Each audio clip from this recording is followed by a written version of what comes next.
Well, hello, folks out there in YouTube land. Got a big show lined up for you. Let's get right on into it. All right, let's pull up this screen.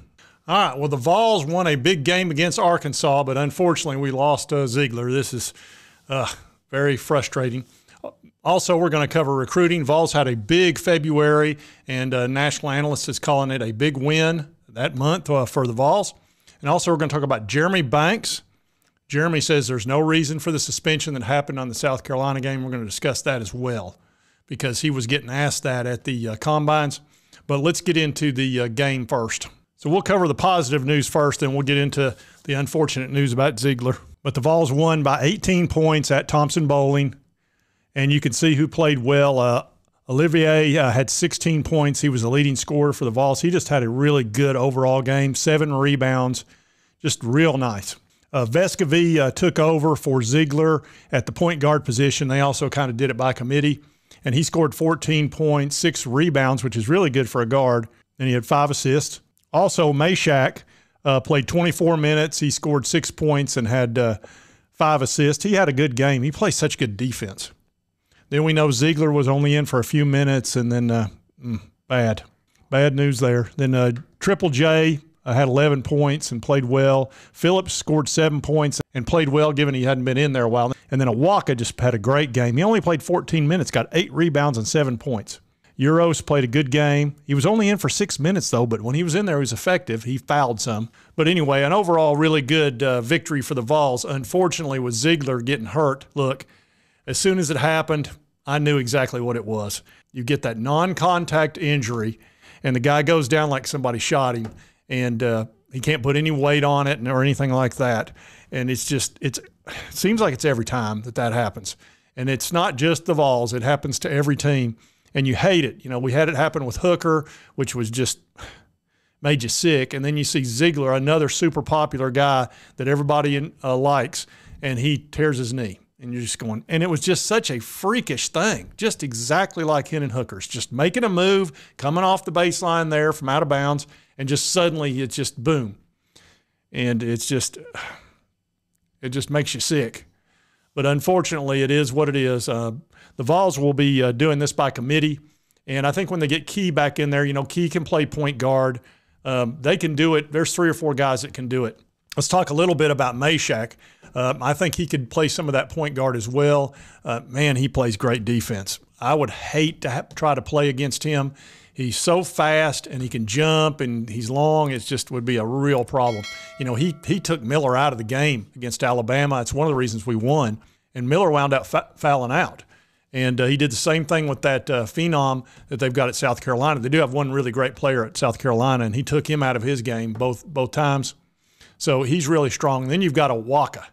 Now, let me tell you something. Awaka made a play. He went up and grabbed 1 rebound and just slammed it down like it was nothing. And that's a guy that's, you know, long-term going to be a heck of a player for the Vols. You can see it. You know, he just needs to get a little bit more touch around the basket. You know, I believe he made his free throws that he had. I think he had 2 of them. But anyway, you can just see that guy's going to be really good. Phillips looked good out there, especially coming off a hip flexor. I don't know if we'll have him next year. I know he's not had a great year or anything like that, but you can just see how talented that dude is. He'll probably go in the first round of the NBA if he leaves. So maybe he'll stay if we can get him some NIL money, but that guy's on another level. I know some people are going to go, oh, he's only scoring so many. He's super talented. And I'll tell you what, James, you can just see James. It's understandable he was a 5-star when he came here. He can elevate and kind of hang, and then he makes that nice little jump shot. He can do things that other players out there cannot do. So we'll see what happens with James as well. But a good game, a sad situation with Zeigler, but he'll be back next year. Look, you know, the nice thing about the ACLs is, you know, you're not down and out forever or anything like that. You can come back 100% from that nowadays. It's not like it was in the 70s and 80s when it was just a nightmare. But they'll get him fixed up, and he'll come back as strong as ever for next season at some point. So it is what it is. Now we're going to talk about the February recruiting winners, and this is On3 did this. It's they picked Tennessee and Georgia, said they lead the way.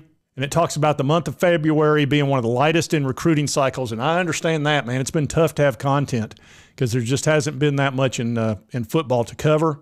But they put Tennessee number 1. It says Josh Heupel and company were able to build off their on-field momentum with a handful of late commitments, but 2024 looks to be where they'll be able to take the next step. I would agree with that.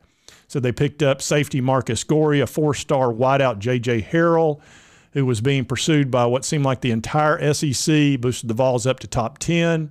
And, they finished number 12 on 3, number 9 with 247. So they're seeing them as the big winner in February. And then, of course, Georgia, good grief, they just get whoever they want.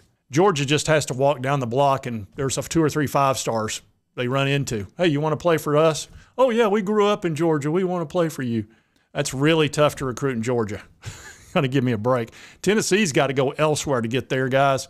Now, fortunately, we can pick up 3 or 4 or 5 really good players out of the state of Tennessee, sometimes more than that, but you're not going to be able to build an entire recruiting class out of the state of Tennessee. You're going to have to go to South Carolina, Georgia, Alabama, Florida, North Carolina, Missouri, just like we did last year, and just keep pulling from everybody else's state, and that's just kind of how it is.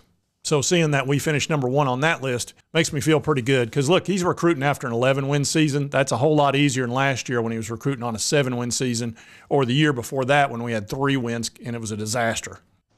Logical. Then this last story says Jeremy Banks, Tennessee linebacker, insists there was no reason he should have missed the South Carolina game. Now, look, I don't see Josh Heupel suspending somebody for no reason. He just doesn't strike me as that type. So we'll see what he says here. He's obviously at the combine. He's trying to get in the NFL. And look, Jeremy Banks is a great athlete. He really is. And he's rough out there, man. I'm telling you, I could see a team taking a chance on him, but he's had some history where I think it's the second time he got suspended, once by Josh Heupel, and then I think he was suspended once also by Jeremy Pruitt. So he's had some issues getting along with team rules, I think. So anyway, it says Tennessee's top linebacker, and he was our top linebacker last 2 years. He's a very good linebacker. Said Banks spoke some on his past at Tennessee, including an interesting nugget about the Vols' horrible loss to South Carolina. Said the Vols were demolished in that game by Spencer Rattler and Shane Beamer's offense, giving up a spot in the college football playoff as a result. Banks was absent from that game for reasons he decided not to divulge Wednesday, and they asked him like 3 times.